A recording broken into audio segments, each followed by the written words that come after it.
দীর্ঘ প্রতীক্ষার অবসান হতে চলছে দিলালপুরবাসীর জন্য সুখবর। ভগ্নপ্রায় কাঠের ব্রিজটি নতুন করে নির্মাণ হতে চলেছে। একসময় এই ব্রিজকে কেন্দ্র করে ভোট বয়কটের ডাক দিয়েছিলেন এলাকাবাসী। লোকসভা ভোটের আগে এই কেন্দ্রের প্রার্থী শর্মিলা সরকার কথা দিয়েছিলেন ভোটে জিতলে তিনি এই সমস্যার সমাধান করবেন। অবশেষে আজ শিলান্যাস করলেন বর্ধমান পূর্ব লোকসভা কেন্দ্রের সাংসদ ডক্টর শর্মিলা সরকার। ৩০ লক্ষ টাকার ব্যয়ে এই ফুট ওভার ব্রিজটি সাংসদ ডক্টর শর্মিলা সরকার আর্থিক তহবিল ব্যয় করা হবে। ফিতে কেটে এই ফুট ওভার ব্রিজের শিলান্যাস করেন সাংসদ ডক্টর শর্মিলা সরকার। সঙ্গে উপস্থিত ছিলেন পূর্ব বর্ধমান জেলা পরিষদের ভূমি ও বন্য কর্মাধ্যক্ষ নিত্যানন্দ ব্যানার্জি, মেমারি ১ নম্বর পঞ্চায়েত সমিতির সভাপতি বিকাশ হাসদা, মেমারি ১ নম্বর বিডিও শতরূপা ঘোষ। বিধানসভা নির্বাচনের আগে প্রতিশ্রুতি পূরণ করায় ভোটে এর প্রভাব পড়বে বলেই মনে করছে এলাকাবাসী।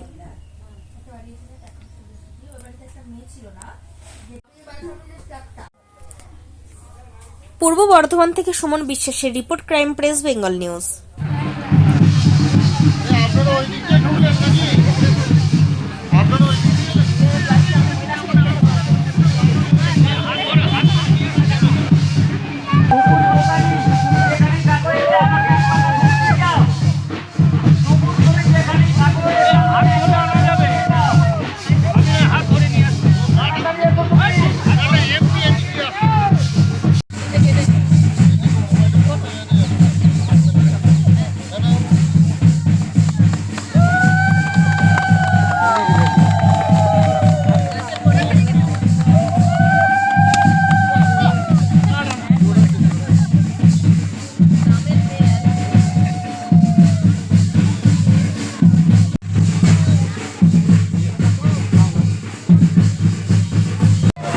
আমাদের দিলালপুর যে ফুট ব্রিজ সেটি নতুন করে তৈরি হবে।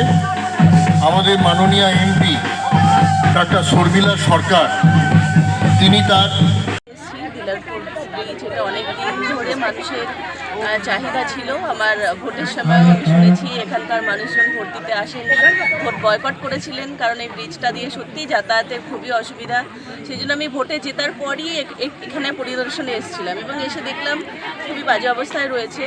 অনেক কিছু এখানে প্রতিবন্ধকতা ছিল এই ব্রিজটা করার ব্যাপারে, মানে যেহেতু এটা ডিবিসি খালের মধ্যে পড়ে, তো সেখান থেকে পারমিশন নেওয়া বা এনওসি পেতে আমাদের একটু টাইম লাগলো। তো সেরকম করে আলটিমেট এই কাজটা করতে পেরেছি, সেই জন্য আমার ভীষণ ভালো লাগছে। আজকে শুভ শিলান্যাস হলো, এরপরে দেখা যাক যত তাড়াতাড়ি সম্ভব এই কাজটা যাতে সম্পন্ন হয়। এখানকার মানুষজন যেটা চাইছিলেন সেটা যাতে ঠিকঠাকভাবে তারা সেই পরিষেবাটা পায়, এই ব্রিজটা দিয়ে তারা যাতায়াত করতে পারে, সেটা করলে আমরা সবাই খুশি। কত টাকা আর্থিক বরাদ্দ? ৩০ লক্ষ টাকা দেওয়া হয়েছে।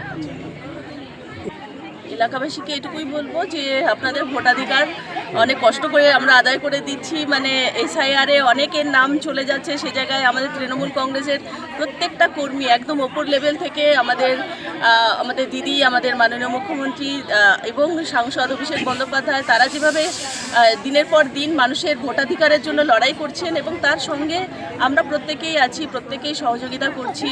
আমরা যারা কর্মীরা আছি প্রত্যেকে মানুষের পাশে থেকে সেই ভোটাধিকার আমরা আদায় করার চেষ্টা করছি, সেইটা যেন মানে সামনের দিনে তারা প্রয়োগ করেন এবং এই ব্রিজটি হয়ে গেলে সেটাকে রক্ষণাবেক্ষণের দায়িত্ব ওনাদেরই হবে, কারণ এখান দিয়ে বড় ভারী কোনো গাড়ি যদি যায় তাহলে এই ব্রিজ বেশি দিন টিকবে না। তো সেটা আমি এখানকার গ্রামবাসীদেরকে অনুরোধ করব যাতে সেই বিষয়টি তারা ভালো করে দেখেন, নিজেদের ব্রিজ নিজেরা যাতে রক্ষা করেন সেটুকুর জন্য আমি আবেদন করব। ছিলাম এমপি ম্যাডামকে ধন্যবাদ যে মেমারিবাসীর প্রতি তার ভালোবাসা তিনি দেখিয়েছেন, দিলালপুর গ্রামের মানুষের প্রতি তার ভালোবাসা তিনি দেখিয়েছেন এবং ৩০ লক্ষ টাকা তিনি বরাদ্দ করেছেন এই বৃষ্টির জন্য। তার জন্য দিলালপুর গ্রামের মানুষ খুব খুশি, মেমারিবাসী হিসেবে আমরা খুব খুশি।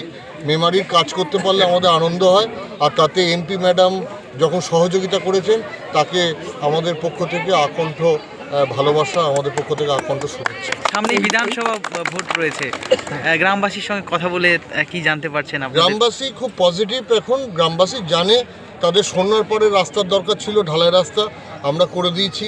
আমরা দিলালপুর গ্রাম থেকে উটকেডাঙ্গা যাবার যে রাস্তা সেটাও রাস্তা করে দিয়েছি। আমরা এখানে যে অ্যাপ্রোচ রোড দিলেলপুর গ্রাম থেকে ব্রিজে আসার রাস্তা, সেখানেও 30 লক্ষ টাকা বরাদ্দ করতে পেরেছি। শেষ পর্যন্ত ওদের দীর্ঘদিনের ইচ্ছা দিলেলপুর ব্রিজ, সেটিও এমপি ম্যাডাম করে দিলেন।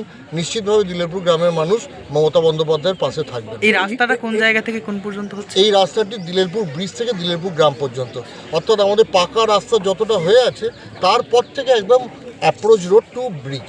কত মানুষ উপকৃত? এই গ্রামের ধরুন মোটামুটি 2000-এর উপর মানুষ আছে। ভোটার হয়তো 1200-1400, কিন্তু 2000-এর উপর মানুষ আছে। কিন্তু এই গ্রামের ভেতর দিয়ে, এই গ্রামের উপর দিয়ে নদীপুরের লোক যাতায়াত করে, এই গ্রামের ভিতর দিয়ে নিমো2-এর লোক, ক্যান্না গ্রামের লোক যাতায়াত করে।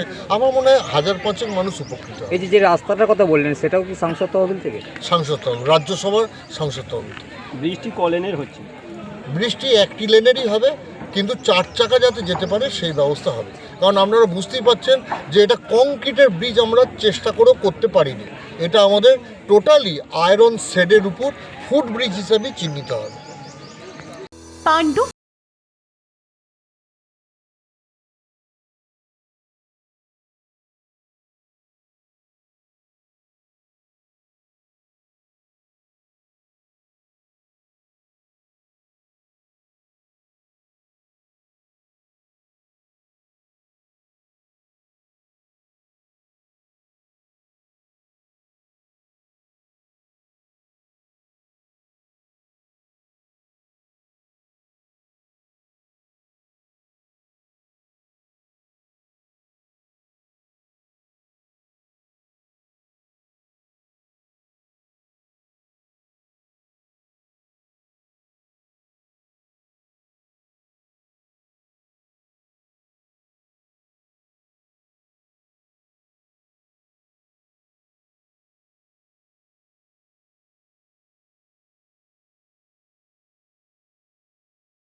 মায়া